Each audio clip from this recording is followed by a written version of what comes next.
Well, I tell you what, I couldn't. This is like I feel like a kid on Christmas, or kid at Christmas, I should say. So, this is the plot a few weeks back. Actually, it's been close to a month and a half probably. My buddy Jay, Kenny Smith, and Josh Sorrow, my dad, my kids, my wife, our friends Jackie and Warren, they all came down here and put some sweat equity into this place.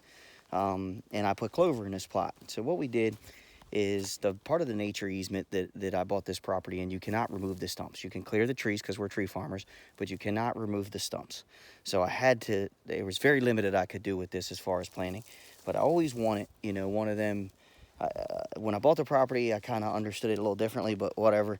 Always wanted one of them mossy oak property type of deals with the shooting houses and the lush food plot. Well, it ain't gonna happen here, but the next best thing is what we could have done here. So I went in, planted some, put a ton of lime, a ton of fertilizer in here, and I tell you what, we actually got some clover to grow in here. I was going to be really surprised, and actually, I'll show you what we got here. So you can see the little guy stuff here. I actually just seeded this like a week and a half ago because I hadn't cleared this. It was a lot of work to do by hand to hand clear this.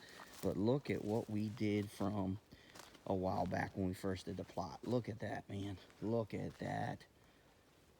Wow. Super impressed. Super impressed. I mean, look at this. It's not going to be something you see on the front of a food plot magazine, but tell you what, it'll serve the purpose, and I couldn't be more excited. It's got some ugly messes in here. Kind of looks like the back of my head bald. Grow in some spots and don't grow in the other. But you know what? I tell you what, we got the blind put in the other week. What we did with the trees, we kind of just stacked them up on each side, hoping to funnel in the deer through here and coming in the back. I'm running a protein station about 100 yards that way. The deer seem to already be kind of in love with that, so I'm going to start slowly shifting them up towards the plot. I actually do have some tracks in here. I'm hoping that I will not have to fence it off. I kind of wanted to leave it and then introduce a protein station here, and kind of set it up for the shooting house. I could not be more excited. I'm came in here and a couple weeks back there was a lot of little clover.